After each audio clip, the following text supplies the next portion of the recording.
Happy holidays, everybody. We're getting into the Christmas spirit with another mid-'80s cult classic. Jason, repeat after me real quick, okay? Okay. Punishment is absolute. Punishment is absolute. Punishment is necessary. Man, you're getting kind of kinky on me, aren't you? Punishment is good. We're talking about Silent Night, Deadly Night from 1984. I'm Dusty Lane. I'm Jason Mitchell. And we are the Cinebytes. Punish! Punish! Hello? I came for you. We have such sights to show you.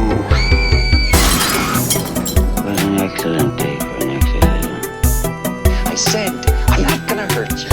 I'm just gonna bash your brains in. I want to play a game. What's the boogeyman? As a matter of fact, it was. This is God. We all go a little mad sometimes. Haven't you?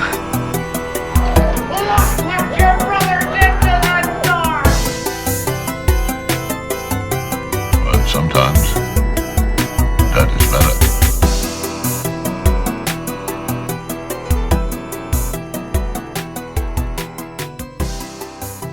Welcome back to Oblivion, everyone. As stated up top, we're talking about Silent Night, Deadly Night from 1984 in preparation for the remake dropping on December 12th. You excited about that, Jason?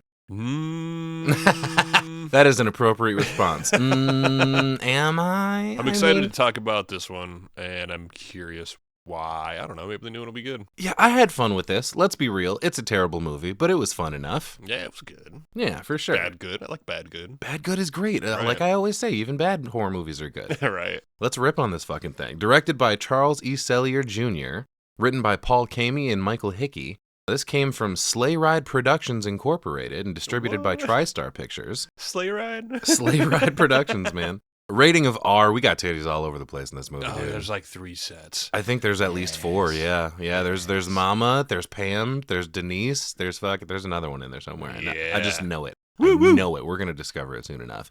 Runtime of 82 minutes. This is a fucking quick one. Fucking perfect. I love it. When I was first looking this up, I saw reports of 79. There was another one of 86. The one that I watched was on Prime. Was that the one you watched too? Yeah. 82-minute runtime on that one. Dude, did you notice a bunch of cuts of like quality Oh, yeah. changing all the time? For sure, dude. I was like, holy fuck. Oh, I definitely have notes about it. I'm like, what the fuck are we watching all of a Right. sudden? It looks like a fucking Laserdisc in elementary school. I didn't know if there was something with just the cut that they have. You know, maybe Whatever the transfer maybe- was didn't fucking go well for whatever reason. Maybe, like, I know that there's a 4K release now, but I wonder if prior to that or prior to the Blu-ray, if that there wasn't a good copy Maybe. floating around. You know what I'm saying? Yeah, some of it looked decent enough, I think. Some of it looked great, and some of it looked Awful. I don't know. I was like, who cut this in? God Maybe fucking somebody awful. cut it in. Some naughty boy, probably. Yeah. Our setting here, I don't know that we ever get like much of a descriptor of like where we're supposed to be located in the world in this movie. Our filming locations are in Iowa, Heber City and the surrounding area, some locations in Salt Lake City as well. Okay. We got the mountains all over the place. I think the last time we were in Utah was fucking Hereditary, right? Ooh. Creepy. Yeah. Fucking Hereditary. In this movie, it turns out Grandpa isn't as senile as we thought, and there might be something to this evil Santa business. Santa or Satan? Dun, dun, dun.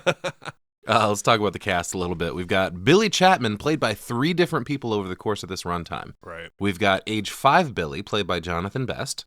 Age 8 Billy, played by Danny Wagner. And then Groda Billy, played by Robert Brian Wilson. Hell yeah. Mother Superior, played by Lillian Chauvin. Mm-hmm.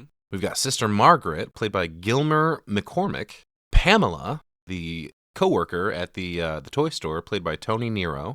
Mr. Sims, the owner of the toy store, played by Britt Leach. Mrs. Randall, played by Nancy Borgenicht. Captain Richards by H.E.D. Redford. I'm just going to call him Head.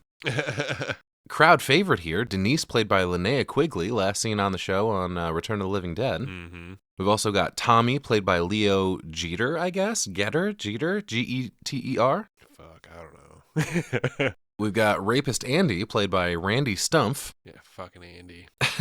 Billy's mom, played by Tara Buckman. Her name is Ellie. At the beginning, the very, like the opening here where we've got the dude robbing the convenience store and shit, that killer Santa, played by Charles Kirkop.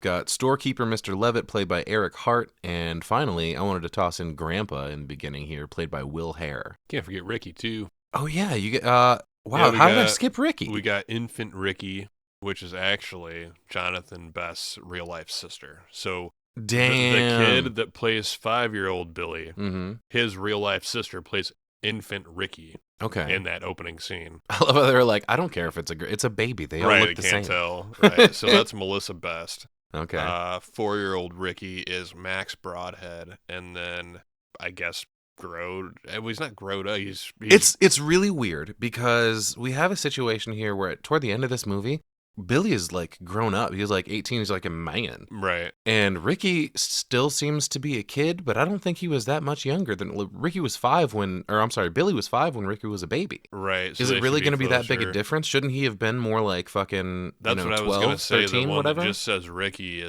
doesn't look to be 13. He looks like he's like 9. He or still looks like a something. young kid. Yeah, it's But weird. that's Alex Burt. So that's gonna be the Ricky. The final Ricky. the final Ricky. Ricky's final form. Of all the Ricks. Ricky. When he finally notices the naughtiness. Yeah. Cinematography in this movie by Henning Skellerup and music by Perry Botkin. You were telling me some interesting shit about this guy. Yeah, dude. So he's done a whole bunch of shit. But the thing that he's noted most for is he won an Academy Award for the music for The Bold and the Beautiful. Or I'm sorry, The Young and the Restless. Get the fuck out of here. What do you mean? That's a hell of a resume. Like, oh yes, I've done plenty of work on award-winning productions, including The Young and the Restless, Tuesdays with Maury, and Silent Night, Deadly Night. Is that right? Yeah, this guy did pass away back in 2021. He's pretty old, though. He was like 80, 78 or something. He lived a good life. Yeah, dude, Academy Award? Yeah. There is no Academy You can rest your Awards. laurels on that for the rest of your life, yeah. There's no Academy Awards associated with the shit that we're watching usually, you know? Well, okay, if you want to get into that conversation real quick, I'll get pissed for a second. What do you got? Horror is overlooked almost completely in the Academy Awards. I don't fucking understand why. I thought you were because I'm going gonna to tell say you what. You knew Academy. You're like, no, we had Academy Award winners. Oh, well, I think we might have. The Exorcist was at least nominated for Academy Awards. Best Picture, Best Director, perhaps. Really? I think it's like one of only a handful, including Silence of the Lambs. Okay. But that's what I'm saying. Like, horror is mostly overlooked in this sphere, and I don't understand it because it's just not respected for whatever reasons. I suspect some fucking religious angles afoot for this, and like improper content, whatever, blah blah blah. But I can name 100 movies right now that can hold up against all of your fucking Academy Award winners. I'm sorry. I think it's the smuttiness. There's a lot of smuttiness going on. Grow the fuck up, then. That's real life, okay? It's true. Real life is full of smut. Let's talk about other things full of smut. The special effects in this movie, done by Rick Josephson, who is the special effects supervisor, and Carl Wesson, who did the special effects makeup. Cool. It has its moments in this movie. It's not crazy, but whatever. Right. Yeah, it's not bad. I wrote down a few taglines for this. The main one that was used was, "You've made it through Halloween. Now try to survive Christmas." That's terrible. I also like, "Santa's here. He knows when you've been naughty." It's true. My favorite of the grouping I got down here is, "Have yourself a scary little Christmas." And then finally, the holidays can be scary. So can their movies. Yep, they definitely can.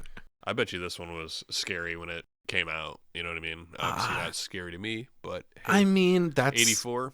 Different strokes for different folks, man. I mean, you got somebody chasing people down with an axe dressed Right. as Santa. That's kind of scary. Hell yeah. I don't really have much on background for this movie besides people clutching their pearls over how controversial this movie was and the filmmakers and producers being surprised over the backlash. Like, there was one guy in some sort of producerial capacity. He said something to the effect of, we're not talking about like Jesus or God here. This isn't a religious angle. This is a mythical figure. This is Santa Claus. Like, why not fucking rip on him a little bit?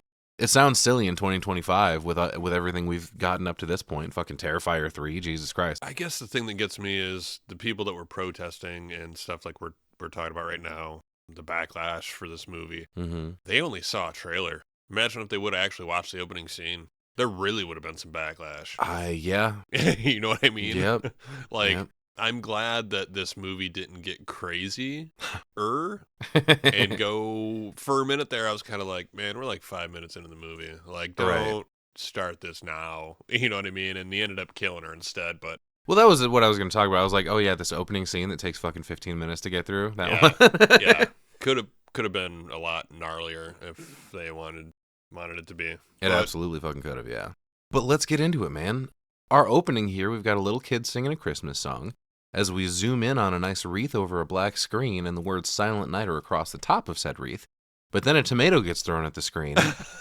Or no. Dude. No, that's blood. Yeah, blood splatter jump scare right away. Blood splatter jump scare. I fucking jumped, dude. There was like this, I don't know, would it the be cartoon tomato juice gotcha? It was just the sound. The sound, The sound got me. It wasn't the blood. It was like that. Would that be a crescendo? There's a huge score sting when when the blood hits the screen. Yeah, Dude. it gets loud real fast and intense. Because it was just that kid singing. The kid was kind of creepy and it was kind of quiet, and then just holy shit. Yeah.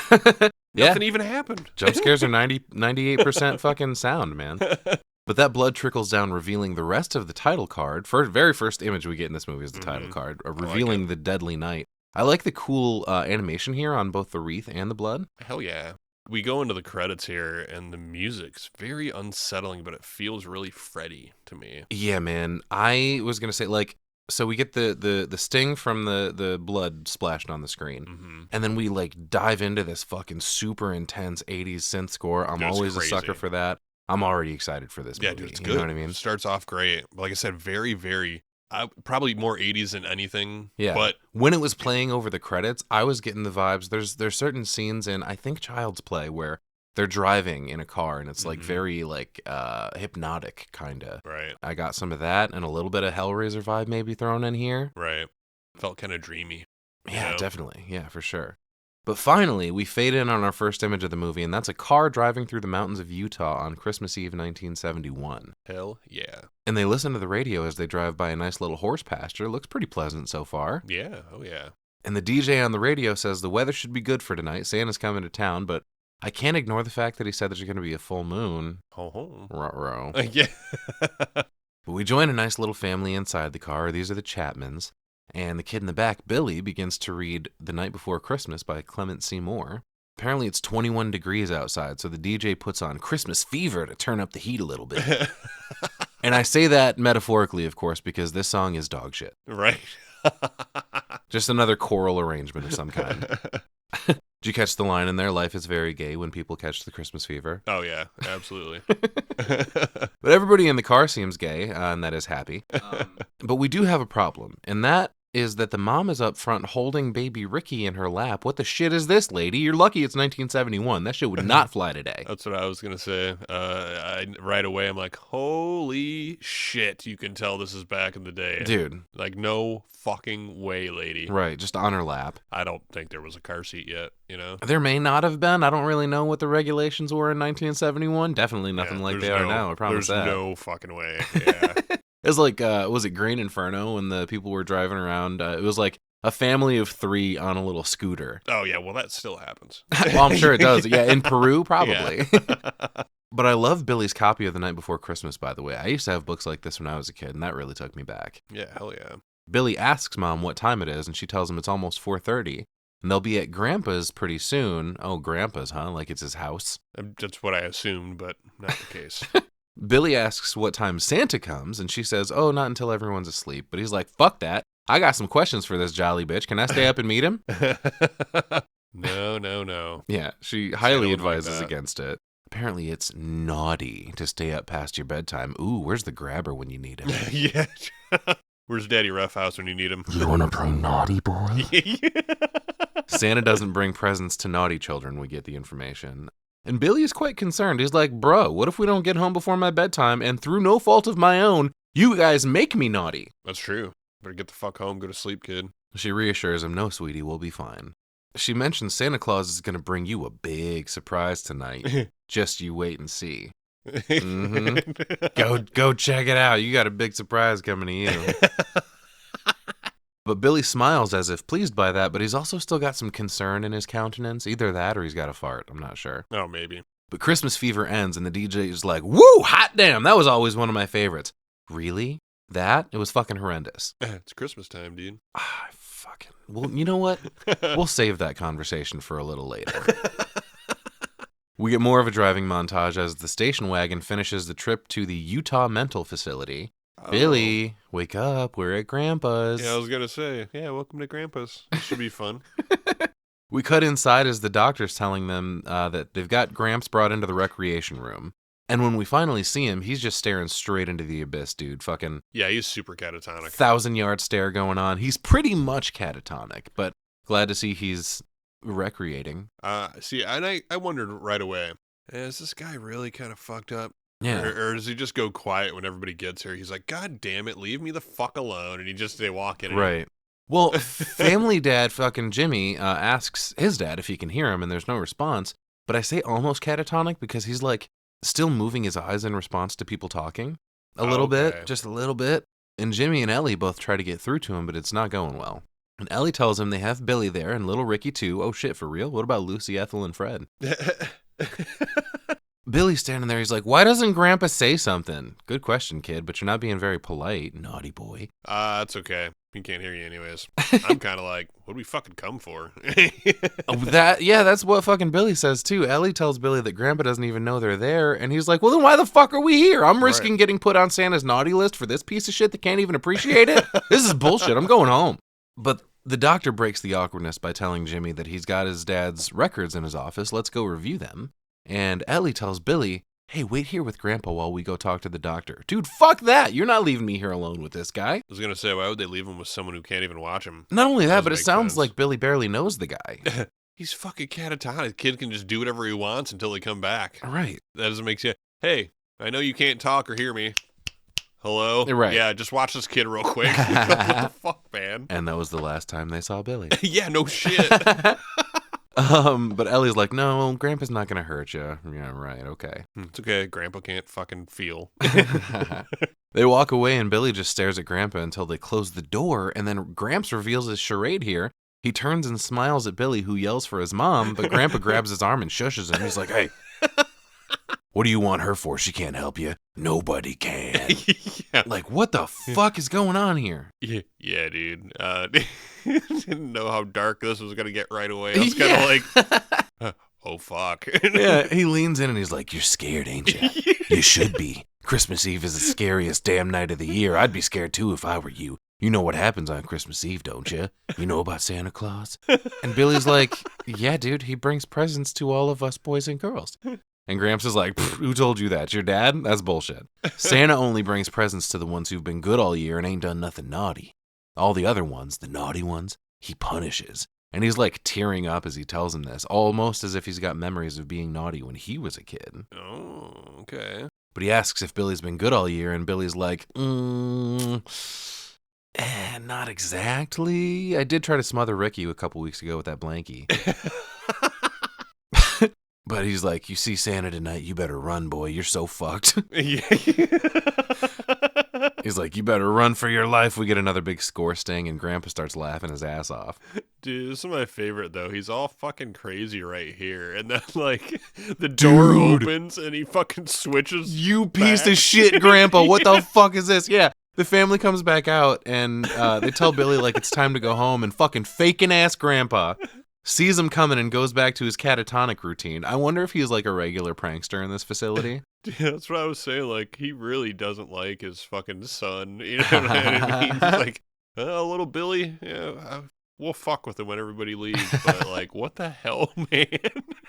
Yeah, Jimmy tells Pops, well, we gotta go, but we'll come back real soon, okay, Dad? And Billy leans in before they leave, telling Grandpa, I'll be good from now on, I promise. And we cut back to the car ride home that night, and Mom has fallen asleep in the front seat. Billy asks if she was ever naughty when she was little, and she was like, I got naughty at least twice with your dad, but I was a good girl then, too. Yeah. Ew. He said, did Santa Claus ever punish you? And she says, no, but Daddy spanked. You know what? Never mind. What are you talking about punishing? And he tells her that Grandpa said to him earlier that Santa was going to punish him. And Right. I'm thinking immediately they're going to be like, okay, clearly this kid's lost it. Gramps wasn't saying shit. Right. But they do believe him. They buy it. And one of the parents says, maybe we ought to call Dr. Conway. But Billy freaks out in the back seat. Now he doesn't want Santa to come. Right. He knows he's going to get punished. So she tries to settle him down by saying, no, you just put those thoughts out of your head. Grandpa's just a crazy old fool. God damn. Wow, Mom. Yeah, dude, I like fucking Billy's reaction. He's like, It's so good. Yes! He fucking gasps and gives her the stank eye. She's like, Mommy, you shouldn't have said that. I feel like this kid's a better actor than almost everybody else in the fucking movie. Yeah, too bad we only see him for 5 minutes. Right, yeah. But he goes, it's naughty to say bad things about old people. Santa will punish you. I rewound it a few fucking times for that. He just... The gasp? Yeah, It dude. was just so, like, I was joking, but no, the kid was actually a good fucking actor, man. Right. Me and Ashley were fucking dying. But just then we cut to a gas station where a mall Santa, or maybe a Salvation Army Santa or something like that, walks in and the clerk is like, fuck me, man. I don't get enough of this on the radio. You got to come in here too? Right. Bro, he's a paying customer who's probably already had a hard night. Give him a break, all right? Probably coming in for a sixer, you know? The clerk mentions, oh, it's good for business, but bad for my stomach. A lot of phony sentiment, you know? And Santa buys a few packs of smokes by the looks of things. And the clerk asks what charity he's with, and that's when Santa pulls a gun on him. Oh, Yeah, damn. never dude. mind, not a paying customer. He goes, I'm holding you up, asshole. Put the money in the bag. Well, luckily, the clerk has a fucking gun, too. I think it was a missed opportunity, though, that he didn't hand him a Santa sack to put the money in. You think? But the clerk bends down and he's got a final line. Oh, so it's not just phony sentiment, is it? Some of it's genuine greed. And he acts like he's reaching down for the money in the register, but instead he reaches down for his gun. Right. But he's not quick enough on the draw. Santa ices this dude. I like this guy's Santa suit, actually. It's got a bunch of bells sewn into the cuffs. Yeah. Remember that for later. Santa begins to clear the cash register, but the guy still has enough life in him to bring the gun back up. But again, he's not fast enough, and Santa pumps 2 more rounds in him, one of them right between the eyes. Yeah, dude. 3rd shot at the dome. Good stuff. Santa walks out the front door, counting the money from the register, and discovers that it's only $31. Yeah, dude. Merry fucking Christmas. Yup. He hops in his car and peels off, and we cut back to the Chapmans, where Steve Carlson at KLOX-FM tells them over the radio that the temperature is still at 21 degrees. I don't know why they need us to know that information so bad, but we get some ominous... We get some ominous music on the radio as the lady sings, Santa's watching, Santa's waiting, Christmas Eve is slowly fading. Oh, no thank you. Not feeling the Christmas music, man? No, dude, especially not this like creepy, shitty Christmas music. What do you mean Santa's watching, Santa's waiting? Get the fuck, all right.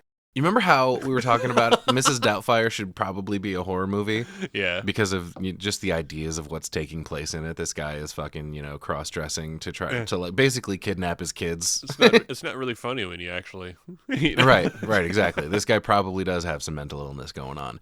That's sort of the same thing with just this whole idea of like, okay, you little fuckers, you better be good because Santa's always watching you. He's always watching and he's waiting in the shadows for you to fuck up. And as soon as you do, oh, he's gonna fuck you so hard, little. It just sounds like God, you know? Yeah, kinda. Santa is Jesus. Yeah, he's always watching. Don't do this, you're going to hell, son of a bitch. Speaking of oh no, thank you. That's when Mom wakes up and sees Santa stranded in the road up ahead. Oh yeah, dude, Santa has car trouble. Obviously. Billy Who wouldn't wakes stop, you know? Who wouldn't know? Billy wakes up and loses his fucking mind. He's like, no, I don't want to see him. Dad, drive around. Keep going. Right, don't stop. But Jimmy's like, no, we got to help Santa, dude. Come on. This is your chance to see him. You said you wanted to see him. Come on. Fucking perfect scam. So Jimmy pulls the car over, and Santa jingles his way over to him. He's like, need a ride, Santa Claus? And Santa's like, well, not exactly. I just ran into a little bit of lousy luck. And he pulls his fucking gun on Jimmy, who throws the car in reverse, but Santa shoots him through the windshield, making the car spin out and crash in the ditch, which at that point, Billy takes his opportunity and pieces the fuck out, hops out of the car and runs over to hide in a bush. Right. Should have grabbed your little brother, dude. Yeah, dude. You little fuck. Poor little Ricky's screaming his head off in the car as He Santa runs up to it and starts to pull Mom out. Yeah. Oh, God. He drags her out in front of the fucking car. Yeah, man. And it wrestles her to the ground. Right. And it looked like it was going to get a bit grapey here right in front of the headlights. It starts to take a turn for sure, yeah. He rips her shirt open, which I can't say I like it when it's in this situation. I don't like it when it's in... Oh, you're talking about seeing titties? Yeah. But this is a very sad and unfortunate way to see them? Right. Yes, okay. You know? But she fights him, and I'm kind of glad that she fights him here, because instead of getting the uncomfortable direction we thought we were going, he slits her throat instead. But that's the better of the two, right. I think. Exactly. Well, it's a whole fucking thing. Like, because we got Billy hiding in the bush. We got Ricky crying in the car. Yeah. Dead dad is lying kind of half in, half out of the car on the ground. And Santa decides it's a good time to get his candy cane wet. Right. So he rips Mom's top open, and he's like getting ready to put himself on the naughty list, if you know what I mean. When Mom reaches up and belts him across his fucking rosy cheeks, right. 'Twas the night before Christmas. But Santa slaps her back and yells, "Bitch, never hit me." Oh, dude, you're going to get so much coal. Right. But poor Billy's still in the bushes watching his mom get punished. Yeah, like, fuck. And that's when Santa pulls out his switchblade and slits Mom's throat right in front of him. And he gets up off of her and looks around for Billy, but he can't find him. Dude, you get a little goofy ho, ho, ho right after this, too, man. Yeah. Where are you little bastard? I do like how this scene wraps up, though, because we cut back into the car with Ricky, and this fucking, like, gospel Christmas song comes on the radio, like, "Sleep, little baby." Like, it's kind of jazzy and fun. So, yeah, we got a shot of little Ricky crying in the car. Mm-hmm. Cuts to a shot of dead dad laying on the ground, all dead. Yeah. Dead mom and her titties. Nice. Yep. And then, like you said, the music that's playing in that, and then like shots of kind of the mountains and the snow where it's almost kind of pretty. Oh, it's very pretty. You know, this kind of gives me like Grindhouse feelings with Okay. I don't know how well you know any of the Rob Zombie stuff, but like The Devil's Rejects tries to do a bunch of Grindhouse cuts. Yep. It's kind of like that. With House of a this. Thousand Corpses, we had a bunch of that like Super 8 shit going on, Right? Like intercut scenes. It's fucking awesome. I love it. But I like the little roundup we do that you were talking about. And by the way, this is going to be a really interesting scene for the police to stumble across. Yeah, no shit. Baby in the front seat. Well, probably frozen to death by that point. I was going to say still crying, but no, he left those doors open, and it's Utah in the winter. There's no fucking way that baby's making it. Yeah, but what a heavy fucking opening scene, man. Yeah, for sure. I mean, fucking heavy. It tells us everything we need to know about Billy and his future exploits. Right. But as this song plays, we fade to another frame as we skip ahead to December 1974, and we're at the St. Mary's Home for Orphaned Children. SMOC for short. Did it say that somewhere? No. Oh, okay. This is where the movie starts getting very like an indie film vibe. This might have been part of the transfer issues we were talking about, but terrible sound, terrible cinematography, and terrible acting as we cut into a classroom where one of the nuns, that's not going to be one of our main ones, but she pops up a couple of times.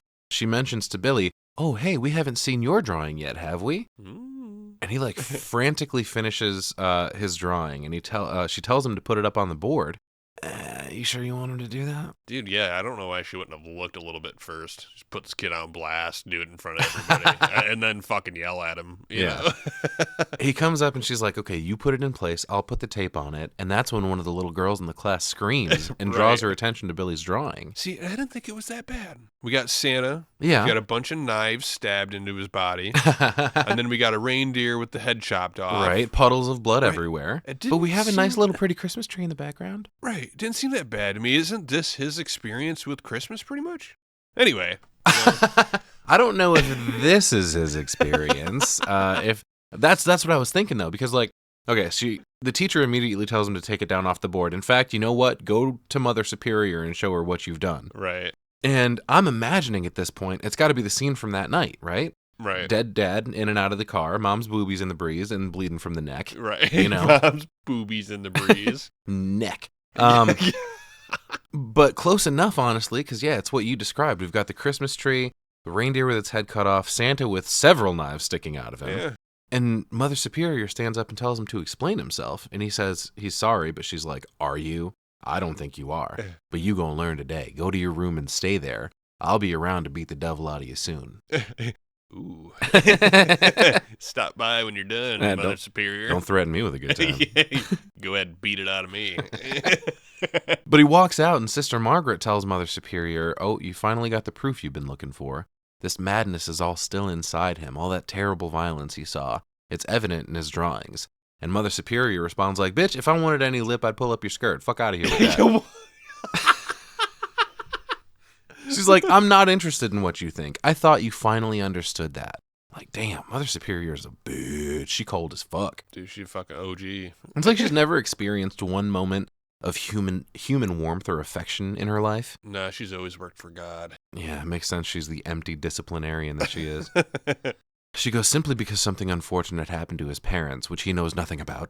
What do you mean he knows? He was fucking there. He saw it. He watched it. So yeah, that's my thing is, wouldn't you have a grudge for whoever killed your parents in front of your face? When you were a very small, impressionable child? And I mean, yeah, he doesn't understand that it was just some dude in a Santa Claus outfit, but I get it. Mother Superior's like, that's no reason to allow him to run wild. He must be taught. And Maggie appeals to her better nature that the memory is still there waiting to come out. And Mother Superior's like, yeah, whatever. We'll burn that bridge when we come to it. Sister Margaret tries to reason that it gets worse every Christmas. It may be too late to deal with it soon. Which is when Mother Superior says, don't even worry about it. I'll personally take charge of that child. We won't be dealing with it any longer. Whoa. The fuck is that supposed to mean? She's going to throw him in the chokey. And Sister Margaret's like, he needs help. And she's like, he'll get it. Good day, sister. I said good day. We cut outside to recess and some spooky piano music. And these kids have built a snowman and they're playing around outside. Except Billy, who's been relegated to his room. Poor kid just staring at everyone having fun without him. Yeah, just staring out his window, watching all the kids have fun. At least he's got a gorgeous view of these mountains. Goddamn. Yeah, he kind of does, yeah. He walks over to, like, pout on his bed for a little bit. And Sister Margaret walks back in and tells him, all right, you've been locked up in here long enough. Let's go play. And he's like, nah, Mother Superior says I can't leave. And she's like, well, she only wants what's best for you. And right now, I think what's best for you is having a good old-fashioned snowball fight. True. Hell yeah, Sister Margaret rules. Yeah, dude, she's nice. She's a nice lady. He gets up and tosses on a jacket and a scarf, grabs a hat, walks out into the hallway. Gets a little sidetracked here. Only to hear some sus noises coming from somewhere nearby. We were having sex.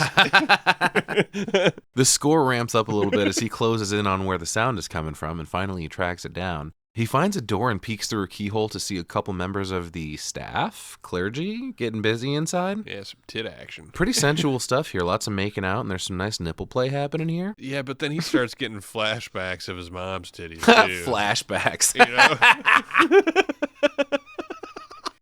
You know? Yeah, right on. Like, that sucks, dude. Yeah, for sure. You know?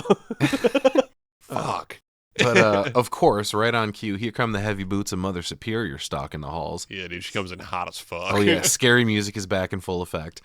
She stomps her way toward Billy, who's fucking losing it, seeing this bare titties giving him flashbacks to his mom's bare titties on that fateful evening 3 years ago. But Mother Superior yanks him away from the door and busts in on the couple getting freaky. And she screams, "You filthy devil," and slams the door behind her. Just crazy as hell. She just walks in and starts whooping the hell out of everybody with a belt. But, dude, she fucking grabs this guy's belt out of his pants, like whips it out like, right, and fucking starts beating him with it, yelling things like devil and pagan with each lashing. Right. Like, holy shit, man. But back outside, Mother Superior bursts out the door yelling for William. Sister Margaret tries to help him by saying, oh, don't blame him. I told him to come outside.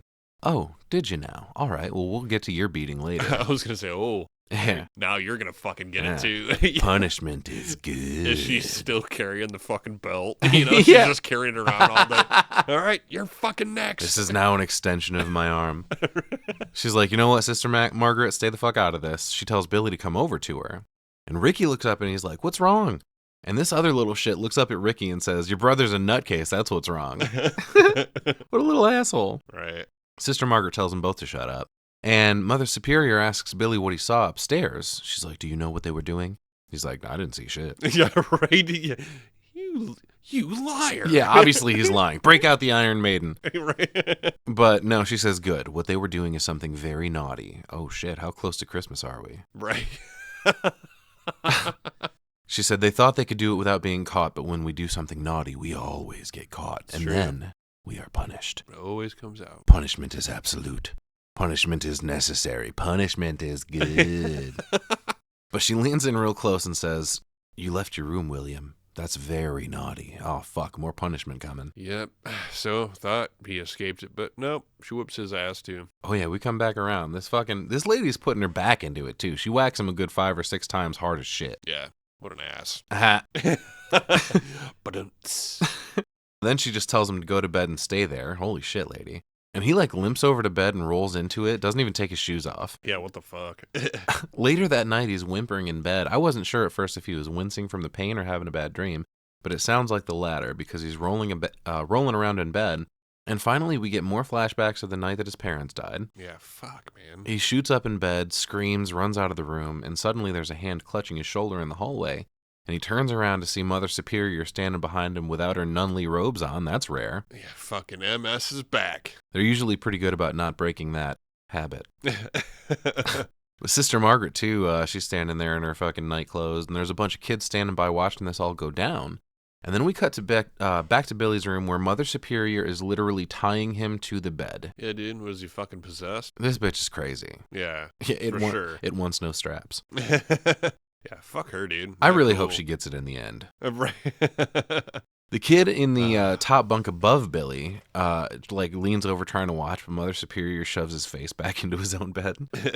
And the kids stand by and watch as Mother Superior walks past Sister Margaret and tells her to leave him be. This is between him and God now. She walks out the door and the kids all scatter like cockroaches because she's got a real fucking Miss Trunchbull vibe going on. Oh yeah. But Sister Margaret turns out the light and closes the door as Billy struggles with his new bed straps. I gotta say, it's a pretty loose knot on this. I think he could have easily slid his hand out of there if he wanted to. Should have hogtied him, huh? He keeps calling out to her, and she's.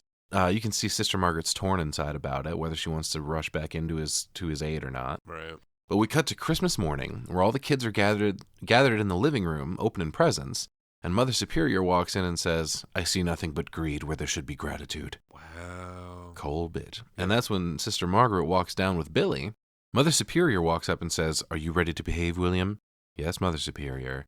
She tells him to go find his present and leans in to tell Sister Margaret that they won't be having any trouble with him anymore. "You'll see how my methods work." Yeah, I'm sure we will. Right.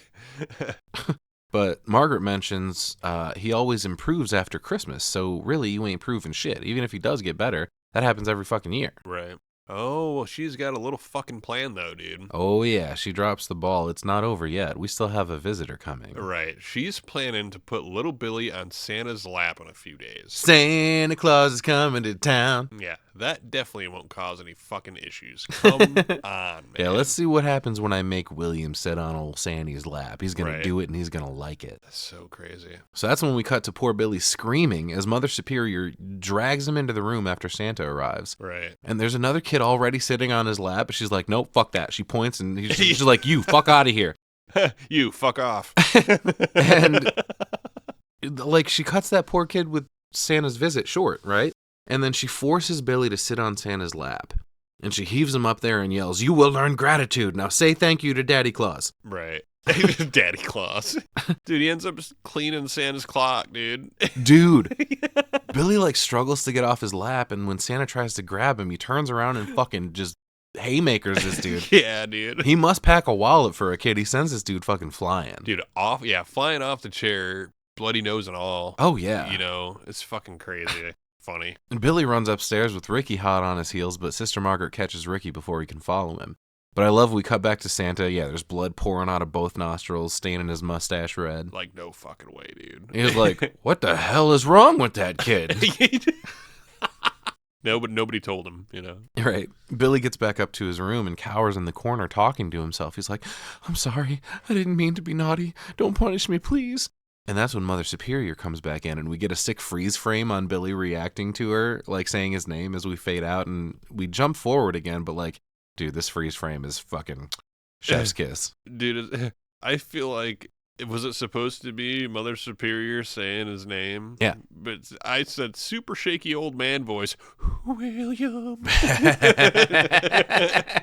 Like Herbert from Family Guy. Yeah. "Oh, hey, William, I got Yeah, it was you like, want to see my freezer full of popsicles?" Yeah, it didn't really sound like her to me. I was kind of like, what the like, just weird. We cut forward to spring 1984, 10 years later. And Sister Margaret is pleading to a store owner to give Billy a job now that he's 18. She's like, "Please, Mr. Sims, every store in town's turned us down. There must be some job he can do." Right. And he apologizes, getting the wrong idea here. He's like, "Well, no, I only have one job open, and it's for a man, not a boy." Yeah, so he's probably thinking she's bringing somebody that's like 14, 15, like some young Right. ass scrawny kid. Turns out kids are always orphans, no matter how old they get. They're all like their parents aren't coming back. Right. That's true. But he's like, yeah, I got a job in the stockroom hauling crates, but it's not a job for a kid. And that's when Sister Margaret's like, okay, well, funny you should say so, because here's Billy now, Mr. Sims. And we cut to grown-up Billy in all his glory. We pan up from his legs, get a shot of his bulge and his way too tight 80s jeans. Sick, dude. And he's kind of shredded, actually. That ain't no boy. Right. He's like, I can haul your crates for you, Mr. Sims. Yeah, he gets the job because he's strong. One look at this dude, and he's got serial killer vibes written all over him, honestly. But Sims changes his tone. Yeah, he has a very fucking Dexter-like appearance. Right. But Sims changes his tone. He's like, I'm always happy to help the church. I guess you can start Monday.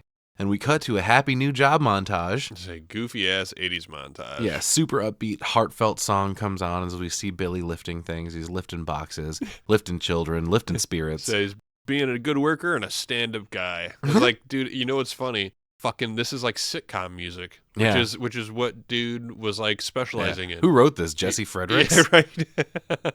Probably the same guy who wrote fucking Young and the Restless. You know? That's what I was getting at. I was thinking the dude that wrote like Family Matters, Step by Step. Right.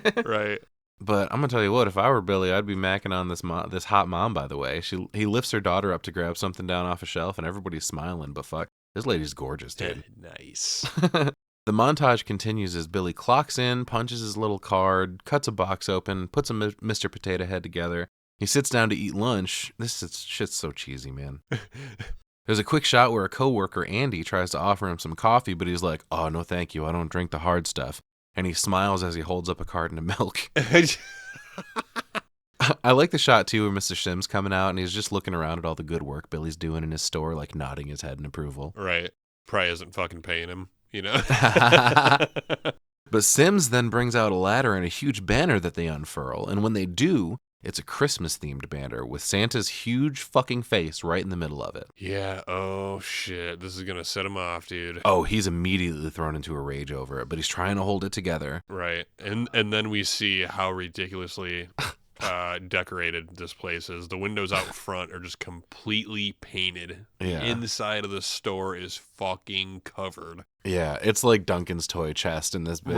Right. And I said, maybe this dude just needs to stay inside from November to February and just avoid any kind of Christmas, you know? The poor guy. It's February. You're giving him an extra month on either You got to, side, because huh? it bleeds into the beginning of January, so I rounded up. That's the thing. That's what Christmas's fucking problem is it won't just stay in December. It's got to be all over the place, everywhere else. But fa la la la la. yeah, why is Christmas a quarter of the fucking year? Please tell me. Yeah, I really liked how there's a couple of things that I didn't want to skip over. He fucking like the palpable anguish on his face when he sees the Santa thing. Oh yeah, and his face is like shaking and shit. Right. But he's like, he's trying so hard to keep it together, dude. It's such a great shot. He's fucking losing it. And the song that's playing too, by the way, I believe the title is "It's Always Christmas on the Warm Side of the Door." And I was listening to it. It's actually kind of a cool song. Yeah, hell yeah. But yeah, we cut to business booming inside Ira's Toys, and their Christmas season's in full swing. Billy walks out of the storeroom and looks lovingly at a coworker that he clearly has the hots for, and she smiles back at him. That's Pamela. And he ducks back into the storeroom, and Andy walks up, and he's like, all right, just what the fuck do you think you're doing now? Yeah, right away I was like, is this another boss? Yeah, Billy's like, whoa, Kind dude, of. you shouldn't talk like that. That's naughty. It's naughty. Andy's like, well, excuse the fuck out of me, Ann Landers.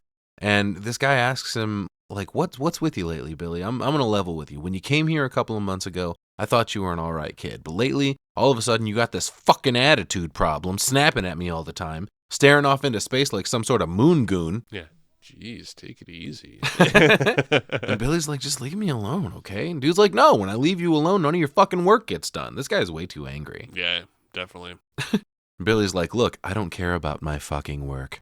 And he walks back out to see his worst nightmare. Of course, there's a fucking Santa Claus sitting in his sleigh out, calling out to all the shoppers, Merry Christmas, everyone. And Billy's like, ho, ho, holy shit, not again. Yeah, dude, he like trips over himself here. Right? Another little flashback. Oh, yeah, you yeah, know. back to the worst night of his life. Yeah, he ain't doing too well, man. Yeah, And That's why he needs to stay inside until February, Dusty. Yeah, you might fucking have something there. But he won't. He won't. So that's okay. Unfortunately. He stumbles backwards and falls down, which prompts Pamela to come check on him, asking if he's all right. She helps him up, tells him, don't worry about it, I'll straighten up all the stuff you knocked over. And back in the storeroom, he's fucking going through it, dude. He's having a daydream about Pam and him getting naughty, just like the two he discovered in the orphanage those years ago.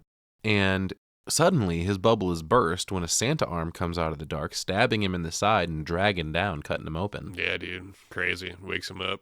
The special effects are not great in this movie, unfortunately, and it's just basically a juicy red line running down his body. It wasn't the worst thing I've ever seen, but yeah, definitely. Yeah, but he snaps out of it, shooting up in bed and screaming. He cowers in the corner once again, just like when he was a kid back in the orphanage, doing the same thing during his flashbacks. He's like, I want to be good. I didn't mean to be naughty. Don't punish me. And he's repeating all this shit to himself. Fuck, dude. So yeah, he's clearly fucked up. Yeah. We cut back to the store as Mr. Sims is thankful that Christmas is over. Well, that it's Christmas Eve anyway. He's like, one more day and all this Christmas crap will be over. And a lady at the counter, I think her name is Helen. She's like, well, I hate to burst your bubble, but we have a bit of a personnel problem. And one of the employees went ice skating and broke his ankle, and he'll be out for the remainder of the season. What the fuck is this, a football team depth chart? Right. But Sims is like, oh, lucky him. Call the temp agency and get a replacement. Do I have to think of everything, Helen? Turns out, it's old Santa Claus. Oh, yeah. She's like, not so fast, hotshot. The agency you want me to call only has women. And this job requires someone of the male persuasion. A big fat jolly one, she says. Yeah, Ooh, turns language out. Lady. Yeah, I was gonna say. Turns out you gotta have a big fat jolly one if you want to wear the Santa clothes. Oh man, so maybe that's why all the kids are scared of Santa, because they're forced to sit on his lap. Don't trap me in here with this thing. Ho ho ho. So if you didn't pick up on the code, the guy that broke his ankle was supposed to be Santa. Now they need to find another male employee to do so. I wonder who we could get that's a big strapping lad, a big fat jolly. I have a great idea. Yeah? Let's ask the fucking dude that has Christmas issues. Yeah, Christmas PTSD, Yeah, because right. Santa literally murdered his family. Right. We cut to Billy in the storeroom. Obviously, that's who they're asking. I guess Mr. Sims must not have that information. Like, Sister Margaret must not have shared with him. She knows. Yeah. We know she knows. Right. Yeah, why now going back to that, why would you try to get him this job during the fucking Christmas season when you know he's got this, you know what I mean? Well, yeah, why specifically a toy store that is going to be fucking the most busy on Christmas? Yeah, around Christmas. You could have had him work at fucking McDonald's. There's not. Yeah. I mean, well, even there. Yeah. There'd be Christmas shit going on. What would you sure, even do? there'd be like holiday themed food, maybe. But at least he's not. There's not going to be a Santa Claus. Yeah, there. exactly. You know what I mean? I don't know. I think I'm liking your idea of just fucking turning into a hermit for 3 months out of the year better, because that's the only way you can avoid this shit. It's everywhere. Right. But his shit-talking coworker Andy tells him, with his feet up on the table, by the way, you pull another disappearing act like yesterday and I'm going straight to Mr. Sims. I'm giving you a break. That's a hell of a lot more than he'll do. Sims is nobody's friend. Remember that. Cue Mr. Sims bursting into the storeroom door, and this fucking bootlicker jumps up and says, Mr. Sims, hi, how are you today? Hey. And he walks up right to Billy and he says, hey, I've been meaning to ask you something. How you been enjoying your job so far? Is everything okay? And he's like, yep, love it here, sir, no problems. He's like, good. Well, listen, I've got a problem maybe you could help me with. And he says, sure thing, you just name it. He's like, good boy, thank you. I think he digs all this praise, getting off on all the good boy stuff. Yeah, gross, dude. Yeah, because that means he's not a naughty boy. And the last thing in this world he wants to be is a naughty boy. Sounds like a sickie, though. This all sounds extremely perverted. We cut to Sims and the other lady sizing up Billy in a Santa suit. This one's got bells on the cuffs just like that one from the beginning. And the lady's like, oh, hell yeah, this'll work just fine. He's definitely big, fat, and jolly. And Sims tells him to take a closer look at the mirror, at himself. He's like, try to be jolly. Make the kids have a good time. Some of these kids can scream their heads off. I guess they think the old guy's scary. Silly, isn't it? And Billy's like, yeah, it's real silly. Yeah. Yes. Why would anybody ever think that Santa Claus is scary? But here we are. Billy's trying to make the best of it. He's out on the floor with a little girl on his lap, and she is not into it at all. She's writhing around and grunting, trying to get the hell away from him. And he kind of takes it a little bit creepy here. That's what I was thinking. He like continually whispers to her. He's like, "Stop it. Stop it. Do you have any idea what you're doing? You're being naughty. Right on Santa's lap." Saying all this naughty talk is making me feel very uncomfortable. Extremely uncomfortable, dude. Yes. And he's like, "I don't bring toys to naughty children. I punish them severely. That's right. Stop it or I'll have to punish you." What the fuck, man? Yeah. Stop talking to this kid like that. Yeah, it's a little too breathy for my liking. That's the thing about it. Yeah. You know. Yeah. Well, this little girl kind of gets the hint and she quiets down and snaps too. She fucking follows suit. And funnily enough, all the moms in line are just taking it as, "Oh my God, he's so good with children." Right. Yeah, but the little girl runs back and like latches onto her mom's leg, like scared, you know? Yeah, he gives the girl a candy cane. She goes hauling ass back out to her mom, calling out to her and shit. But Sims is pleased with what he's seeing so far. In the back room, the phone rings, and then Andy, the other stockroom guy, picks it up, telling whoever's on the other end of the line, "Oh no, Billy don't work back here no more. He's playing Santa Claus for a bunch of snot-nosed kids." Yeah. I'll give you one clue. Ho, ho, ho. Yeah. And that's when the shot changes What a dick. to Sister Margaret on the other end of the line, who immediately knows that's bad news. "You fucking did what? Right. You put Billy in a what?" Yeah, but she doesn't even tell him, though. No. You know? That's the thing. She Share just the doesn't- fucking information. She's she just just- like, yeah, she gets quiet and she like, the phone like drops from her ear and she's like, "Oh no." Right. We cut to Mr. Sims closing up shop for the night and he locks the door and he's like, "It's 7:00. It's all over. Time to get shit-faced." So now it's office Christmas party time. The doors are locked. They start pulling out the booze. Sims immediately takes a shot. Oh, dude, yeah, he starts pouring him heavy and passing him out, you know? Pamela walks up to Billy still in his suit and he's like, "Santa Claus, come join the party."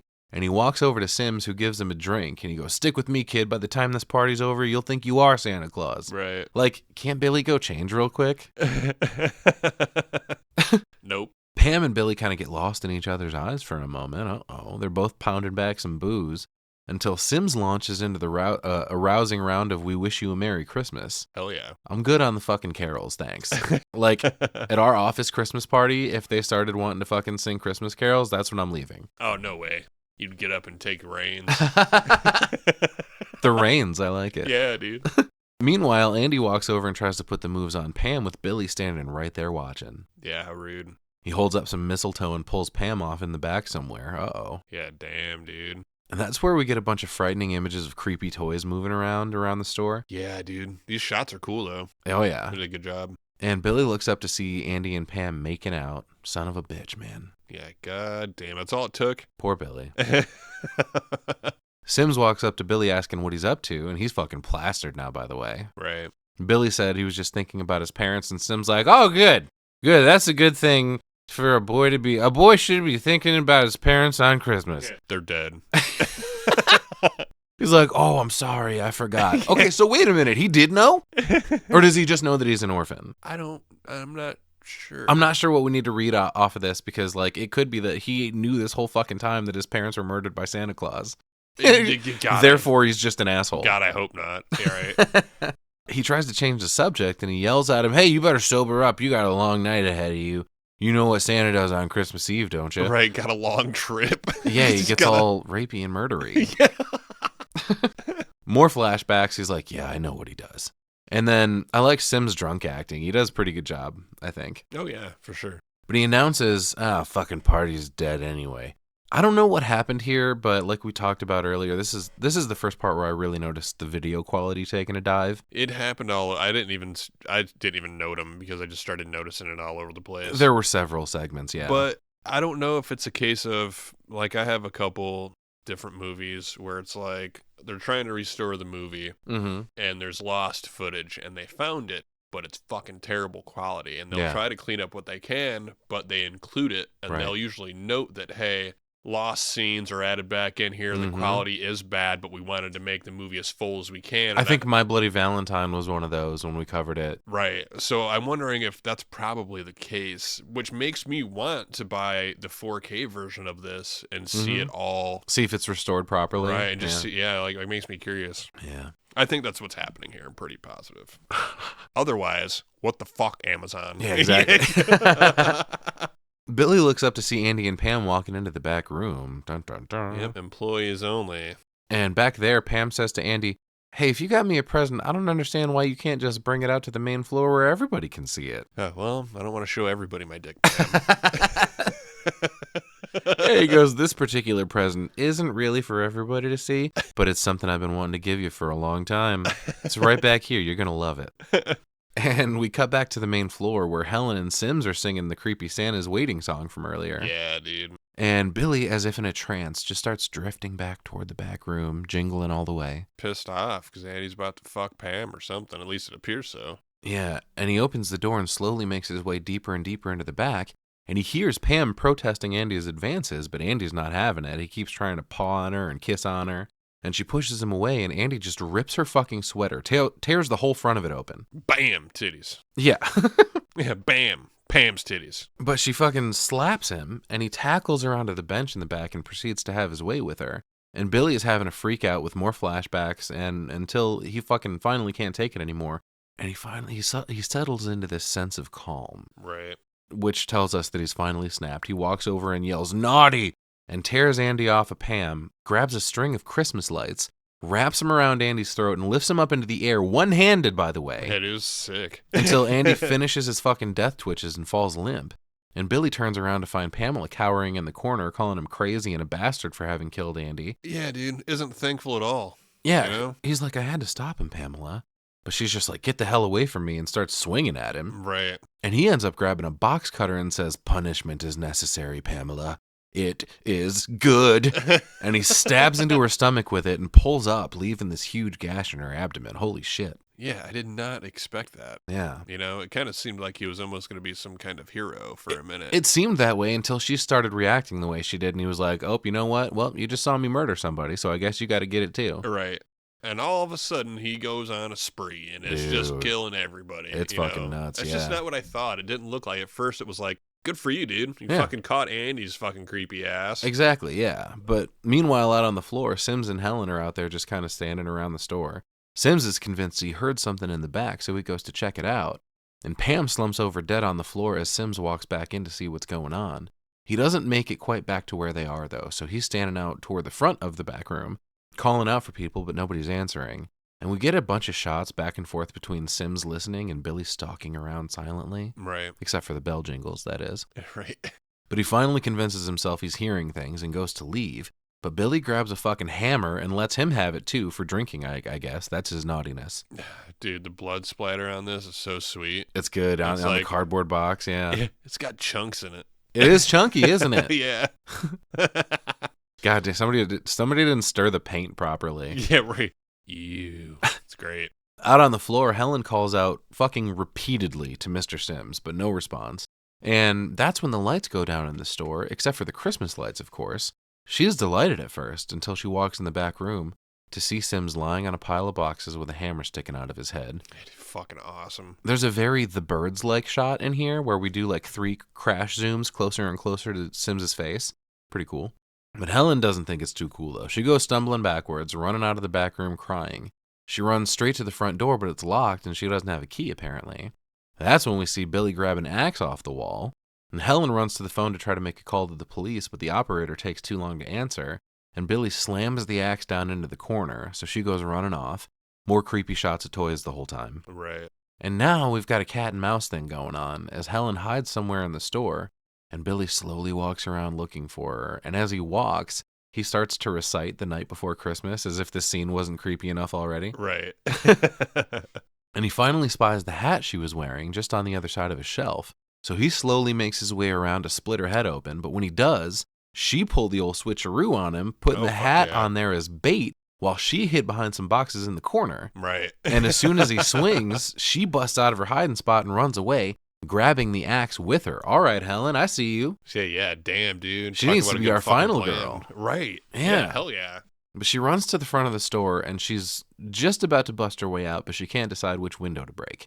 And that gives Billy just enough time to grab a fucking bow and arrow and shoot her in the back with it. Yeah, dude, what a nice fucking shot. Damn orphanage, always doing those activities. They gave him the tools he needed for this. He never would have known how to do archery before. Right. I don't know. I took archery in junior high. We had a couple Oh, did you? Yeah, dude. I mean, I guess I went to school out in the middle of nowhere. You did. You went in fucking country bumpkin land. Right, Where, of course, but, everybody has compound bows. Right, but we shot bow and arrow for like a portion of gym. Yeah. Like went outside and shot at bales of hay. Jim who? Fucking yeah. We get a nice little montage of each victim here for a moment before we see a shadow approach the store's front door, and when it opens, we see its sister Margaret. Yeah. Hello. But unfortunately, she's too late. All she finds is the carnage Billy left in his wake. Right, no shit. She spots a body. Crazy scream, but again, flashes of some of the toys. So some of the nutcrackers, with their mouths open while Sister Margaret was screaming. The nutcrackers in astonishment, just like with their mouth. Can you believe he did that? Yeah, and then to the carolers too. You know? So there's a lot of good transitions in here. We said at the beginning, it's not a fantastic movie, but it has its moments, has its little charm. Yeah, I like it. It sure does. It can for sure. But yeah, we cut to those carolers in a nice little neighborhood somewhere. Fucking tag yourself, dude. I want to be lady who unnecessarily bounces her head around too much when she sings. Yeah. What the fuck? Carolers gross me out, dude. But in the house across the street, there's a couple inside getting busy on a pool table. Yeah, fucking yes. Yes. This is Tommy and Denise, played by another crowd favorite, Linnea Quigley. Fuck yeah. And Tommy gets up and says he can't concentrate with the racket outside, so he turns on some sexy music on the stereo. So fuking carolers are throwing his rhythm off, dude. Right? They would be mine, too. I don't think I could keep it up with them outside. I'm totally good. It would probably help you out, wouldn't it? Right. Fucking sick bastard. They're singing about Jesus. Put your dick away. Yes. Just then, the kid they're supposed to be watching yells from upstairs, "Denise, I want to stay up and see Santa Claus." Yeah, it's little Cindy. Yep, she's like, "No, Cindy, don't come downstairs. We're doing our homework." Yeah, that's right. Homework. Yeah.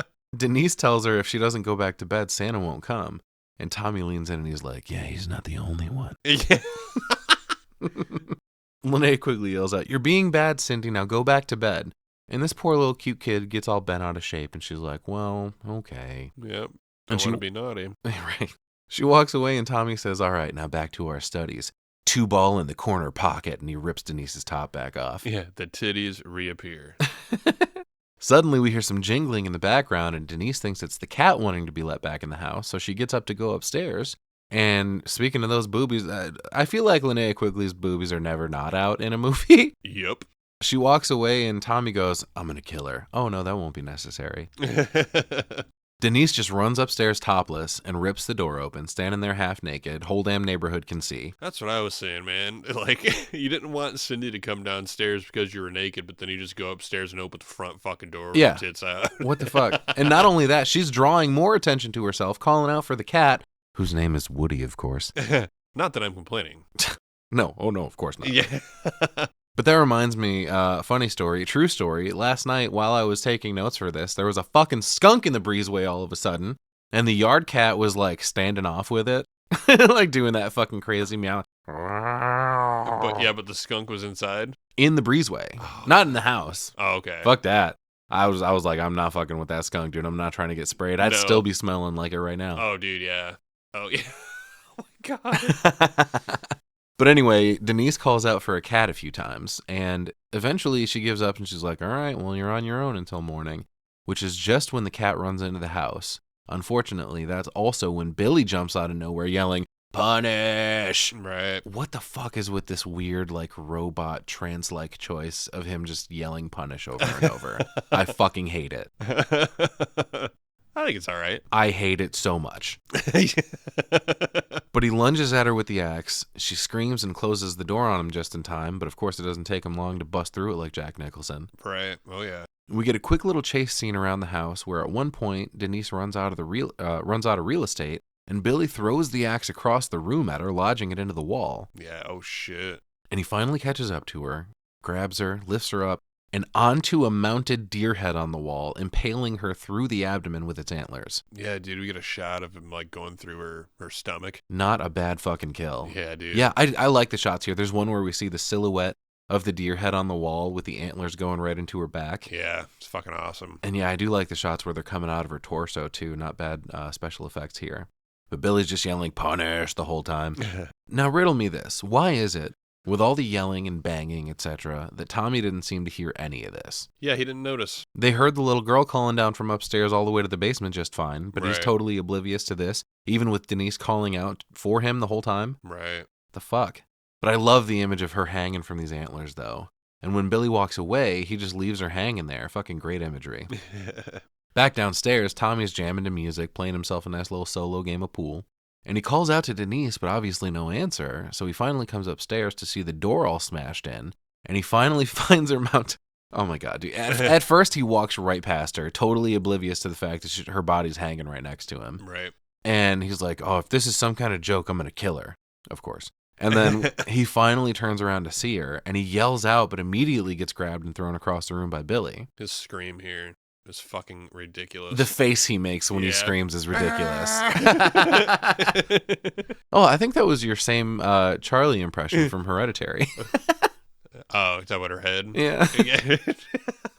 He falls into the fireplace and grabs the poker and actually whoops Billy's ass with it for a minute. Yeah, he did a pretty good job. He whacks him in the face and sends him flying over the railing. But he picks up the phone to call the police, and that's when Billy comes back at him, pulling the phone cord out of the wall and wrapping it around Tommy's neck. It's the same thing as earlier. Mhm. Fucking call the operator. Takes too long to Yeah, get to the police. Exactly. You know? I wonder when 911 was put into effect. Did it exist in 1984? Calling 911? Because you could do that real quick if you, like, even on a rotary phone, you could make that happen. But Yeah, I don't fucking know. yeah, for a long time, all right, gather around, kids. I'm going to tell you a story about how phones worked back in the day. You used to have to call something called a switchboard, and that automatically connected when you picked up the receiver of the phone. So as soon as you pick it up, you're connected with the operator, and you're like, hey, this is who I want to talk to, and they patch you through to where you got to go. But yeah, dude, it's really fucking unfortunate he doesn't get through to them in time. Billy yells punish a few more times, stabs him with the fire poker, and tosses his ass out the window, where he falls down dead into the yard below. And I think that Billy also thinks that ripping shirts off of people is a part of the punishment. Oh, man. All right, hold on. I wanted to look up more of this 911 shit because at first it was saying that it was created in 1968. And I'm like, well, that doesn't fucking make any sense then. Huh. So, 911 became a nationwide emergency number in 1968. AT&T announced it, but it was a gradual process for everybody to get it. So, as late as 1979, only 26% of the U.S. population could access the service, but by 2000, it was 93%. So, 911 was around, but everybody didn't fucking have it yet. Even in the year 2000, still not everybody could use it? 93% by the year 2000. What the fuck took so long? But in 79, it was 26%, and this movie's 5 years after that. So 911 was a thing, but does that was it a Richie thing? Maybe. Or they were just still running fucking cords, you know what I'm saying? Dude, like cable. Holy shit. Yeah, because could you imagine not? That's just always been a thing for us. Yeah. Call 911.